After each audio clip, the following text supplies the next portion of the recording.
niggas linking up. Trail niggas linking up. Link up, my nigga, let's link up. Ladies and gentlemen, welcome to another episode of The Link Up. Of course, I am your host, Ron the Don. Welcome to another episode of Off the Court. Today I'm without my co-host Ty, but he'll definitely be back once he's finished with all of his business. So rest assured we're gonna get back to, doing what we do best. But in the meantime, man, thank you all for tuning in. Happy Father's Day to all my fathers out there for sure. Much love, keep it going. Everybody needs, that in their life. So, I just, hope and pray that everybody just, doing good, well, everybody blessed, and we just keep it going. We just gonna get into it, man. Starting with this NBA Finals. And I for sure thought it was gonna be over with by the time we did this podcast. I'm a self-proclaimed, Celtics hater. And I don't even hate the Celtics for real. It's just the fans, man. They make it hard to like the Celtics. But I'm not gonna lie, I was ready to get on here, say congratulations, well-deserved championship and all of that. But now I gotta wait a whole another day or two, because they couldn't get it done. Coming off, you know, game 3, excuse me, where we got a 30 piece from both Tatum and Brown. Luka playing his easily the worst game, of his career in the playoffs for sure. Fouling out, just not getting it done, complaining, being a defensive liability. I was expecting this series to be, where they bring the brooms out, or they bring the tape around the court, bring out that Larry O, and, Boston get that 18th championship. But looking at game 4, it definitely didn't go that way. We had the Mavericks jump on them from the jump. Luka and Kyrie doing what they do best. All the Mavericks players feeling it, and it kind of leaves you thinking, where was this all series? You know what I'm saying? If we had this all series, maybe the finals wouldn't be as boring as it is, or as it has been. You know what I'm saying? Um, but now, we're going to tomorrow, well, tonight, because you'll be seeing this on Monday, probably, where we're going into game 5, where Boston has the potential to put it away. Um, a lot of the discussion has been around, Boston's lack of effort. They want to win the championship in Boston.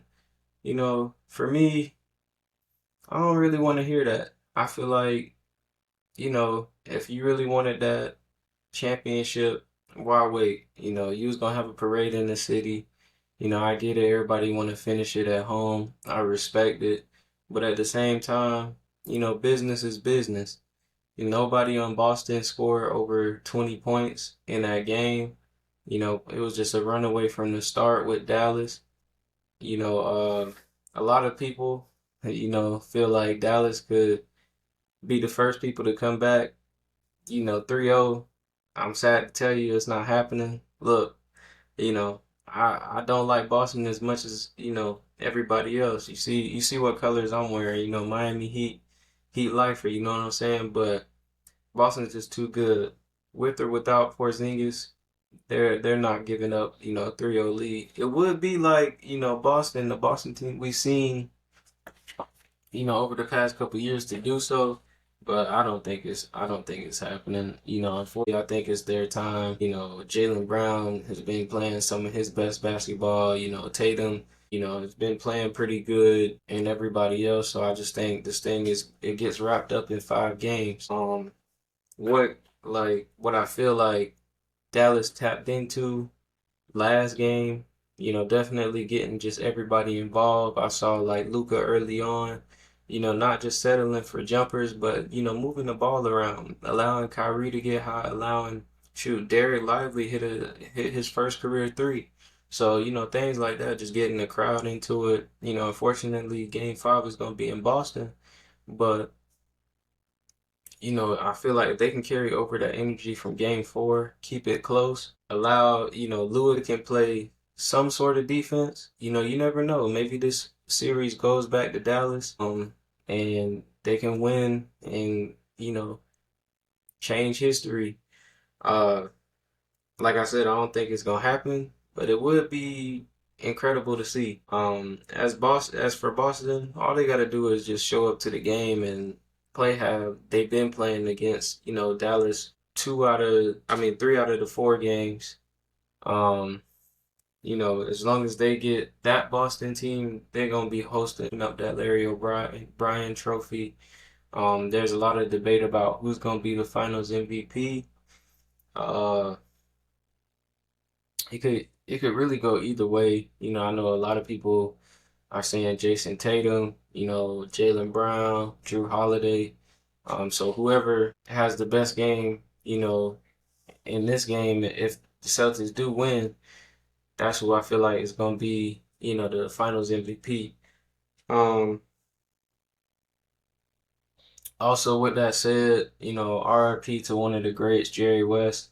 Also RIP Bill Walton. I don't think we've said that on the show, so um, just rest in peace. Praying for them, for their families, and everybody impacted by this. Just hoping that their legacy has never been forgotten, will never be forgotten, because they've definitely made an impact on the game. Jerry from, playing and an executive standpoint, and then also Bill Walton from playing, and then, his commentary, and then just like, his big bundle of personality. So, with that, they'll be missed. Also, speaking of, being missed, Charles Barkley came out and said, basically, that this next season, the 24-25 season, is going to be his last season, whether, TNT decides to, extend with the NBA or not. It's going to be his last season. He said he's handing the reins to Jamal Crawford, Vince Carter, somebody like that. And it's kind of sad to see. Charles Barkley has been a staple in, basketball, for his somewhat, interesting analysis on the game, definitely insightful, but also like more so entertaining, just his like, true personality, raw, uncut self, just speaking what's on his mind, whether right or wrong. Of course, this year we got the whole joke about Galveston. So it's hopefully, I'm believing that, this last and upcoming season is going to be, one of the best ones yet from the standpoint of he got nothing to lose.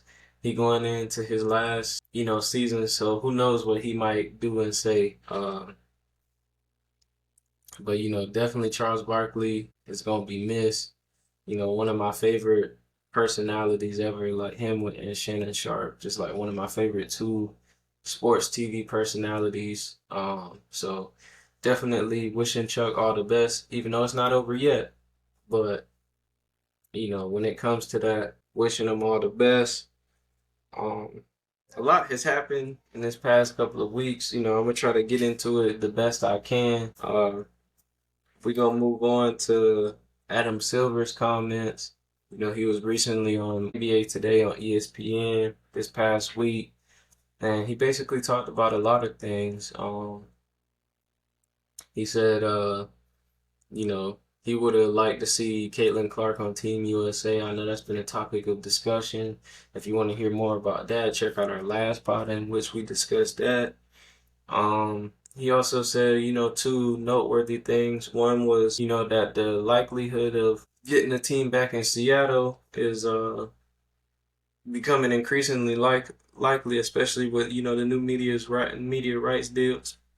Excuse me, the NBA is looking into different cities, Seattle being number one, also Las Vegas, Mexico City, potentially Vancouver or somewhere else, Montreal maybe, Kansas City, cities like that. So it's kind of interesting to see.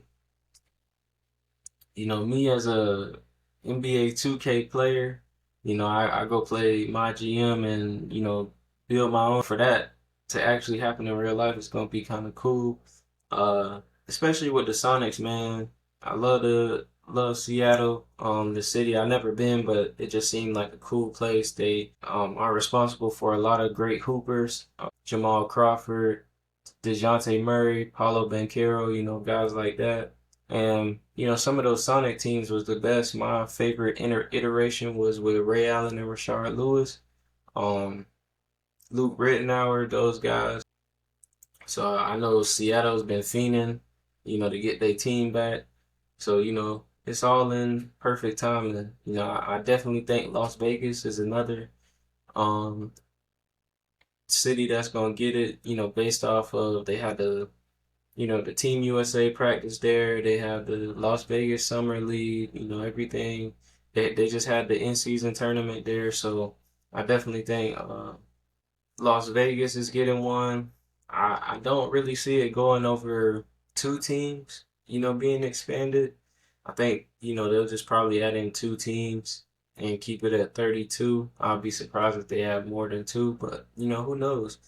The talent in the NBA is definitely getting, more and more. So, having more teams is not necessarily a bad thing. Definitely gonna bring in more money for the NBA, league pass, just ticket sales and all those things. So I can see this being, a very good thing for the NBA.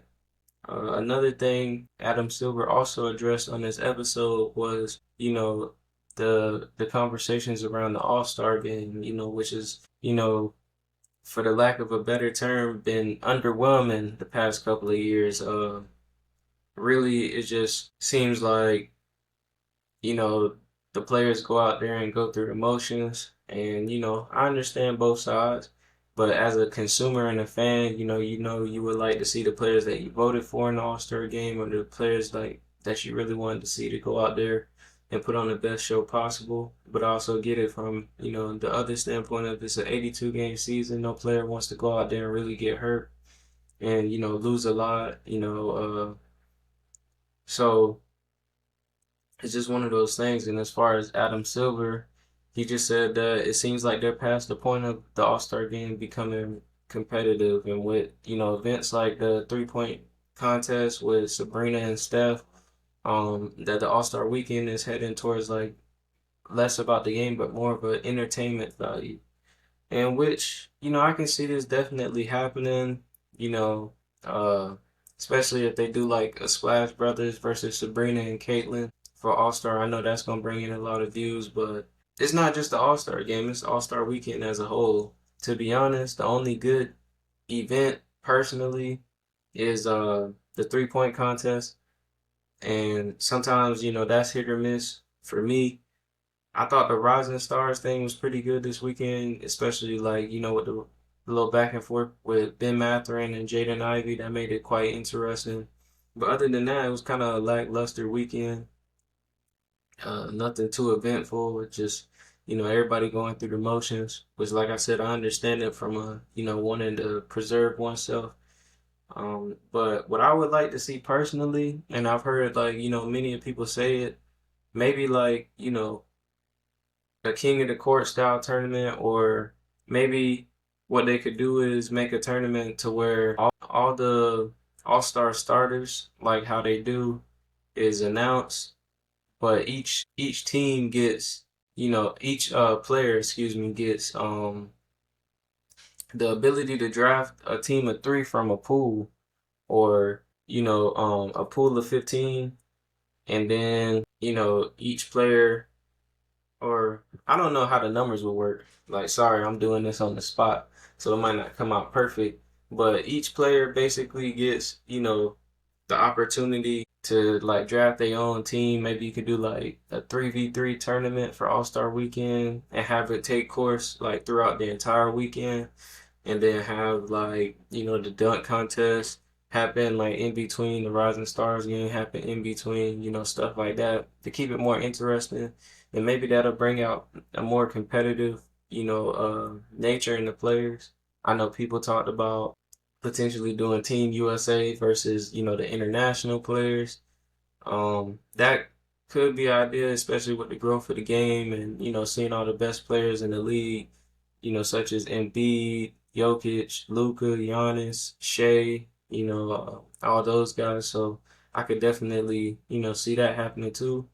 Or you could do something like that. Maybe like every All-Star weekend, just change up the theme. Maybe one year do the traditional, one year do Team USA versus so and so. Other year do like a tournament like Big Three or something like that. I definitely think there's a lot of ways that you can approach it. But hey, I'm just like I said, I'm just a consumer, a fan. Adam Silver is the real, commissioner. So at the end of the day, it's all up to him. That's his job. And so, I believe that, he'll make the right decision. Personally, as much as people, doubt the ideas that he come out with, we always end up watching anyway. We thought that the in-season tournament was dumb, but we love like the court, talking about the courts and the jerseys, and we saw the rise of the Pacers, and look what they did this season. We had fun joking on the Lakers, hanging a banner, so it's like, and things like that. You know, some of his ideas do work. Shoot, the play-in tournament has been a great success, even though, some people don't like the idea because they feel like if you get those top 8 seeds, you should be locked in, but it makes it more entertaining. Also, like the changing up the odds for the draft lottery was something that, he put an emphasis on to prevent teams from tanking as much. And we see every year teams like the Pistons get slighted, you know what I'm saying? Even though they be the worst team, consistently. So I think he has good ideas. It's just all about how he puts them into play. Speaking of, the draft, ideas, the Lakers, have a lot of ideas. They was out here trying to, recruit Coach Hurley from UConn, but this past week we saw him decline. LeBron hit his phone, trying to convince him, even though we got word that LeBron wasn't, involved in the coaching hiring process. So, I don't know, how that works out, but, he declined, and now all eyes point to JJ Redick, who, just completed his interview for the job. I've been wanting to say that I ultimately thought he was going to be the guy all along. It just makes sense with the podcast. Him and LeBron's chemistry being on display, it just seems like this was going to be the move from the jump. Um, but as far as Coach Hurley declining, I feel like this was a better decision for him. He got something strong going at UConn, so I feel like that would be something to more compelling to go back to. There were people saying that he was maybe trying to use the Lakers to get a bigger offer from UConn. And, for me, obviously he came out and said that that wasn't the case, and I believe him. I just feel like, compared to what he's already doing in UConn versus the Lakers situation, it was the Lakers situation was worse off. It's not a guarantee that he's gonna last long. We've seen the history, the different coaches since LeBron's been there, Luke Walton, Frank Vogel, Darvin Ham, now the next coach. So it just hasn't been a long tenure for pretty much anybody who's been there. So I feel like all in all, he made the right decision. And UConn's been a successful program since he's been there. So why not keep it going? You know, as far as, the Lakers, maybe JJ is the answer. Can he bring them into title contention his first year? I doubt it. It just seems like recently the Lakers have been kind of stuck in the play-in tournament since, they won the championship in the bubble.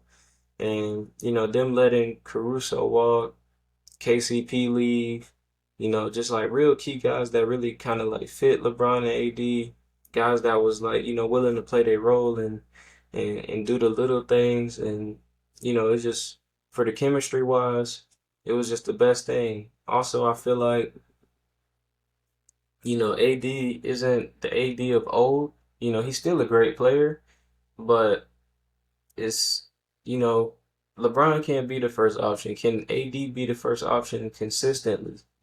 I feel like he had a bounce back year in terms of totality.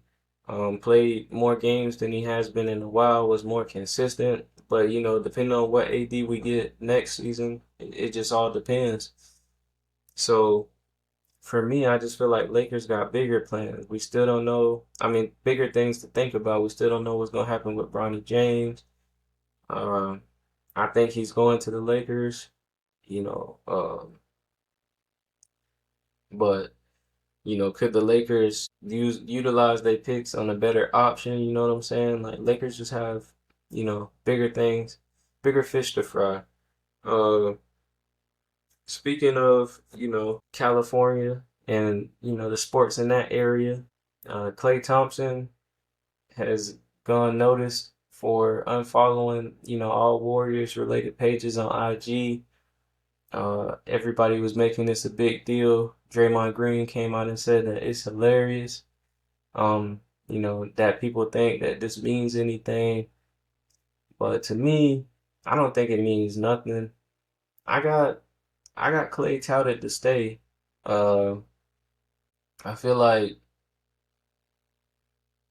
outside of maybe Orlando, um, I don't really see him going to another team. And I say Orlando because I feel like they're willing to throw a lot of money at him. I've heard teams like Philly, but I think their focus is Paul George, and they're not going to give him a lot of money. People saying the Lakers.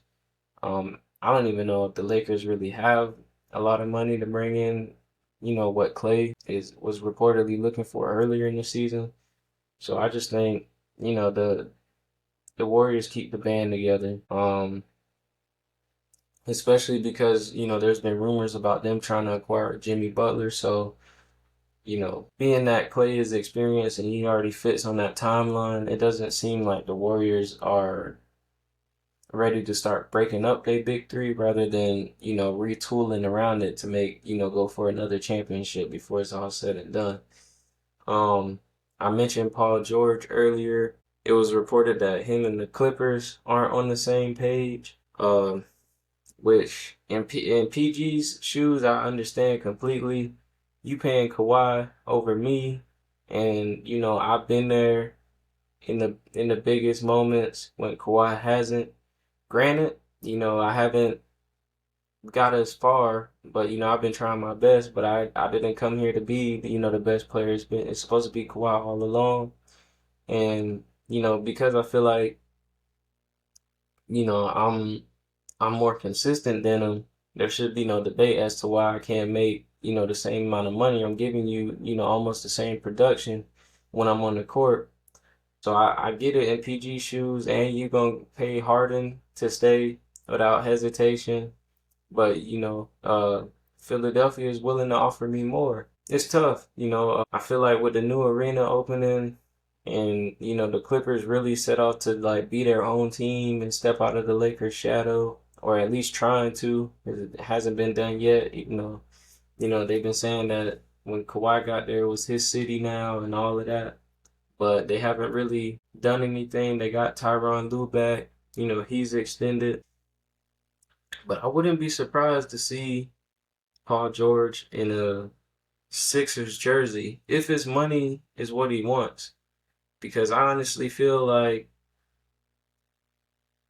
in the East it'll be easier to contend, but at the same time, his situation doesn't really get better because Embiid's always hurt too. So you're leaving one injured star to go play with another one. The only difference is the age, and like I said, being in the East. But we saw Paul George has been on the broadcast for the finals recently, and last game they brought Embiid on, and Embiid was shooting his shot, man. He was saying, he was hoping that the Sixers, are able to acquire good players. You know what I'm saying? And Paul George sitting next to him, is a good player. Embiid making it known that it could be a thing. And I feel like what a coincidence that those two were sitting together. You know what I'm saying? But I also feel like, um, you know, who knows? Embiid also went on to say that he doesn't really like Boston. First time I can honestly say me and him have something in common. Um, he said Boston really had an easy path this year. You know, the East was hurt, including himself. He doesn't think it's gonna be like that next year. So he's not really impressed by what Boston's doing right now. Now, you know, to take nothing away from Boston, like I said, you know, in the past, they're the number one seed. You know, they just playing the hand that they was dealt. They've been the most healthiest team throughout the playoffs, you know, outside of Porzingis. So, you know, they got the most talent, so it's just their time. You know, they did all their moves at the right time, you know, heading into the season. But with the healthy Embiid, healthy Paul George, and the Tyrese Maxey, if that was to happen, I feel like the East would be very exciting next year. You know, you got Dame coming back in Milwaukee, the Pacers and Knicks ascending.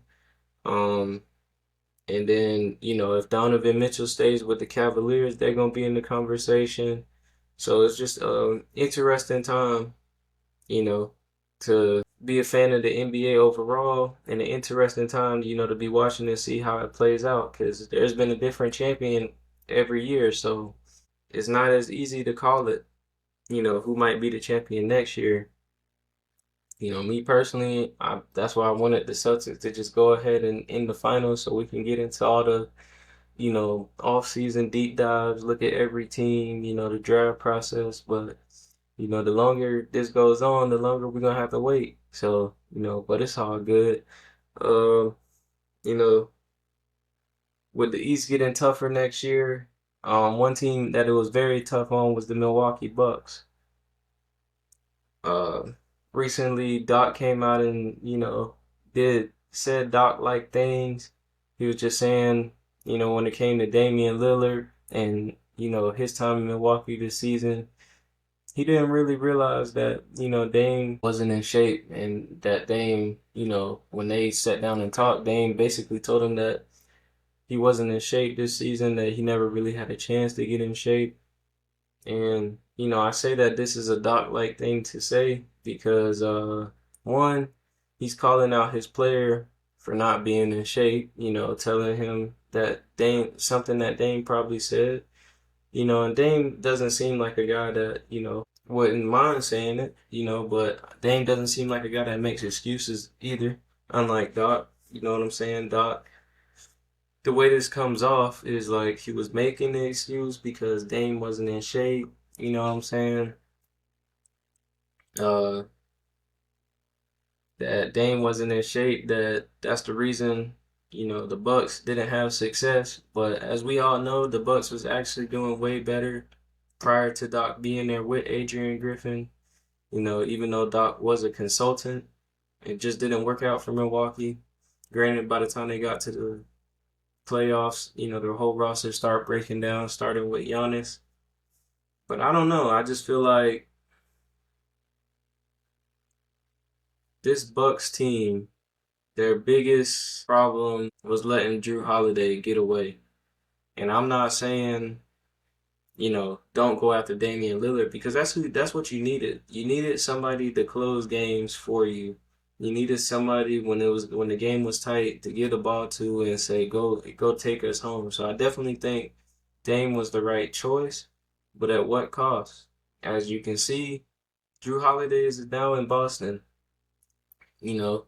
So because, you know, Milwaukee's eagerness to acquire Dame, they now created, you know, a juggernaut, which even if Milwaukee comes back with the same team all healthy, you know, unless they make some big move, I don't even think they can knock off Boston, personally.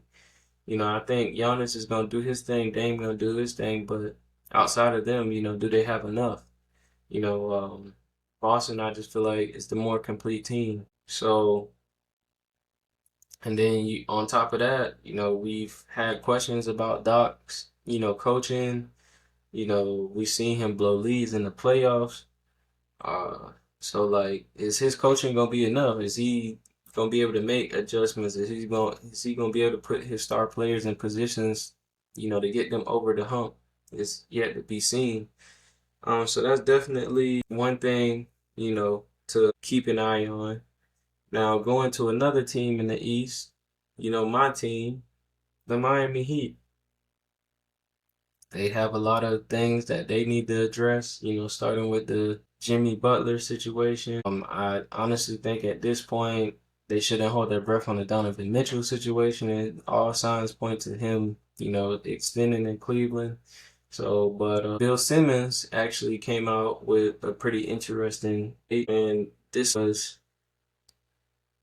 the trade for to Atlanta, Tyler Hero, Duncan Robinson, and first round picks for Trae Young. And I thought this was pretty interesting because initially I was like, man, Trae Young, I don't know. But then the more I think about it, the more I kind of like it. The only thing I don't like is like you're giving up shooting, prolific shooting in the form of Duncan Robinson. And also like even though he's not a great defender, Duncan Robinson has like positional size. Bringing in Trae, now you have a backcourt of potentially Terry Rozier and Trae Young.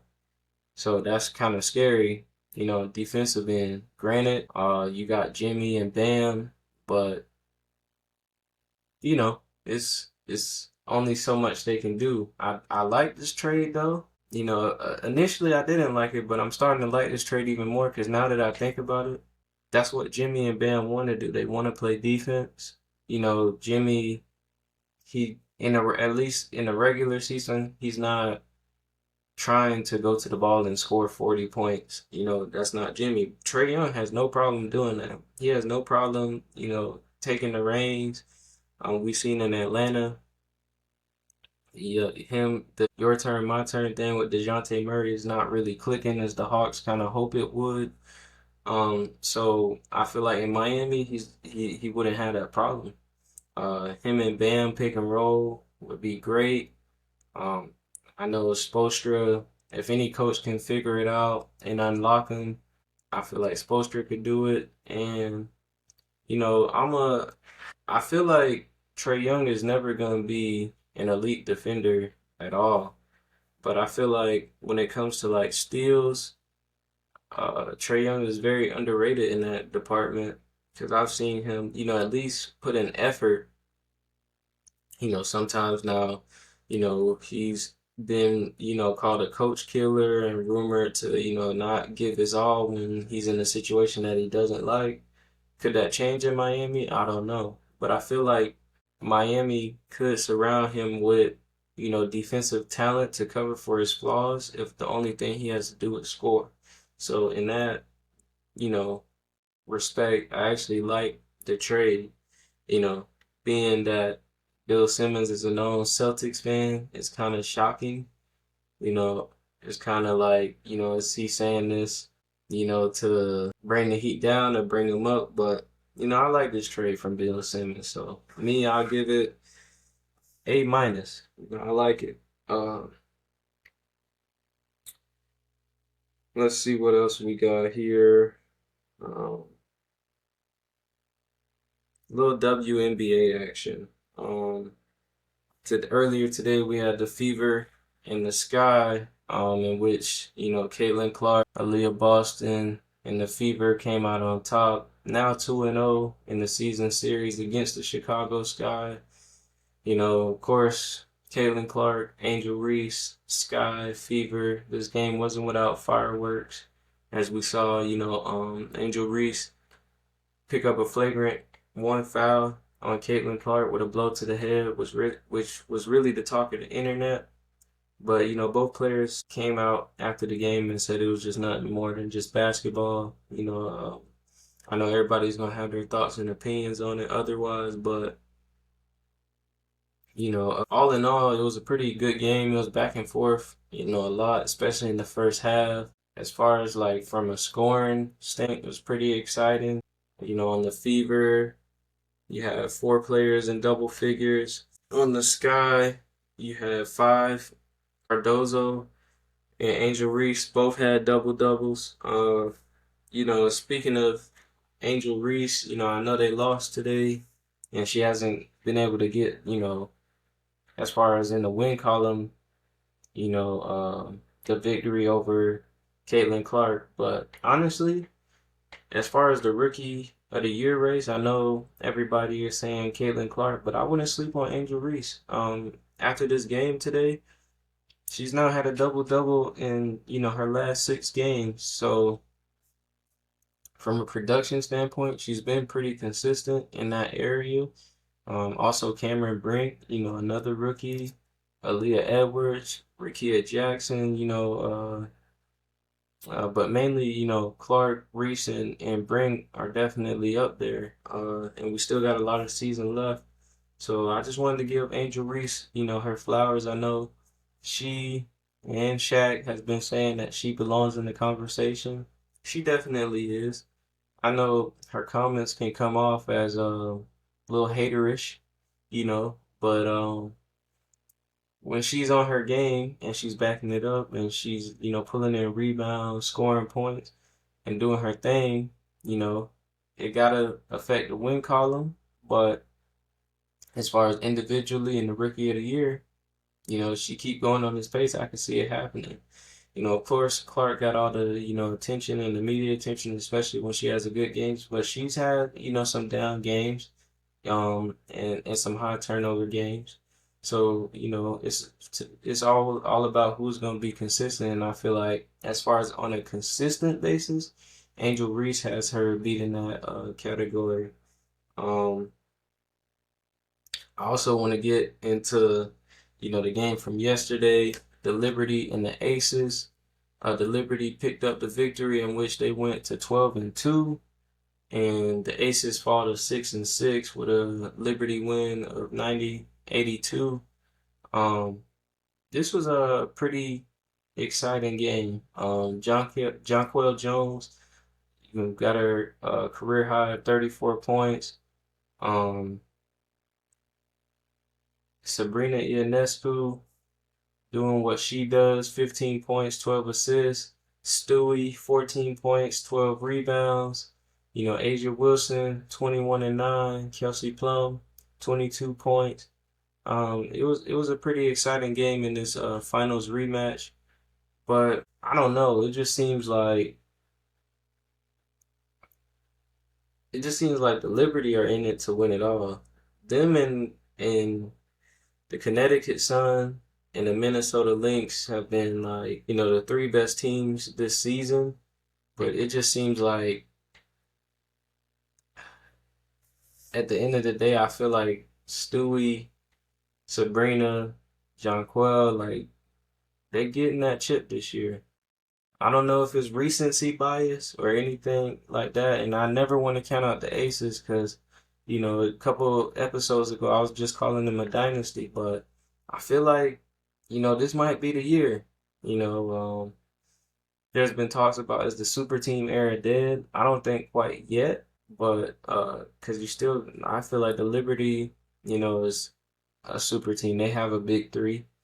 But I think it's their year, Of course, I mentioned the Lynx and the Sun, so we're gonna see if if they can sustain their momentum throughout the season.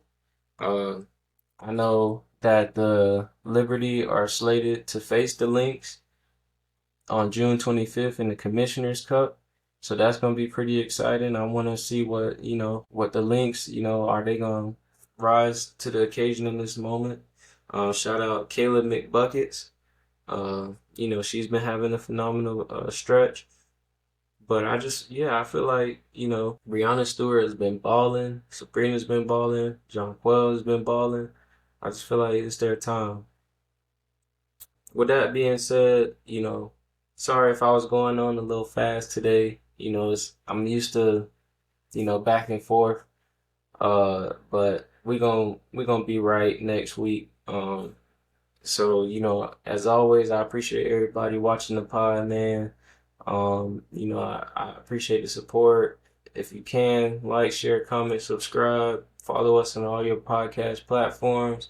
And with that, again, happy Father's Day to all the fathers out there. And we out. Trip forever and I'm just not getting started. That's the one. Yeah.